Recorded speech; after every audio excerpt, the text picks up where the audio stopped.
ஸ்டாலினின் தொடர் காமெடிகள். அதில பார்த்தீங்கன்னாக்கா, சர்வதேச அளவில காமெடி செய்வதற்கு ஸ்டாலின் கிளம்பி விட்டார். எப்படி? இஸ்ரேல் ஈரான் மீது தாக்குதல் நடத்தியது மனிதாபிமானமற்ற செயல். காசாவில் நடப்பது போல, பாலஸ்தீனத்தில் நீங்கள் செய்வது போல என்றெல்லாம் ஸ்டாலின் அள்ளி விட்டிருக்கிறார். ஸ்டாலின் எங்கேருந்து இதெல்லாம் எழுதியிருக்க போறாரு?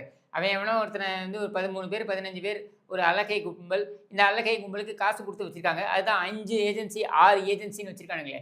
அவனுங்க எழுதி விடுறது. இதில என்ன ஜோக்குன்னா, கூரை மேல ஏறி கோழி பிடிக்க முடியாதவன், வானம் ஏறி வைகுண்டத்த காட்டுறேன்னு சொன்னானாம். அந்த கதையா, இங்க தமிழ்நாட்ல எல்லா பிரச்சனையும் தீர்த்து வச்சுப்புட்டாரு இவரு. நீ தீர்த்து வச்சு கிழிச்சுப்புட்ட.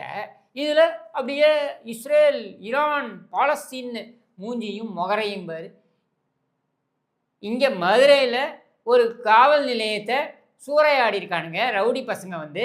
நைட்டு ஃபுல்லா காவல்துறை அதிகாரி போய் ஒளிஞ்சுகிட்டு இருக்காரு. எங்க பதுங்கி இருக்காரு காவல்துறை அதிகாரி. எங்க ஏதாவது நம்மள போட்டு தள்ள போறாங்களோ அப்படின்ட்டு. முழு நைட்டும் பதுங்கி இருந்து காலையில தான் தகவலே வெளியில வருது. அந்த அளவுக்கு இருக்கு உன்னுடைய காவல்துறையுடைய லட்சணம். அ உன்னால நீ சொல்றத கவுன்சிலர் புருஷன் கூட கேட்க மாட்டேங்கிறான். இதில வேற நீ வந்து கூட்டம் போட்டு புலம்புற. என்னன்னு உன் கட்சிக்காரங்களெல்லாம் வச்சுக்கிட்டு, எனக்கு ஏன் விடுகிறது என்றே தெரிய மாட்டேங்கிறது. ஏனென்றால் விடிந்தால் என்ன பிரச்சனையை நீங்கள் கொண்டு வருவீர்களோ என்று எனக்கு பயமாக இருக்கிறது அப்படின்னு நீ பேசுற. நீ பேசிக்கிட்டு இருக்கும் பொழுதே அங்க அந்த நின்னுக்கு நான் 5 படுத்துக்கு நான் 10ன்னு பேசினானே அந்த பொன்முடி, அவன் சிரிச்சு நக்கல் பண்றான் உன்ன. இந்த பவுஸ்ல தான் நீ இருக்க இங்க.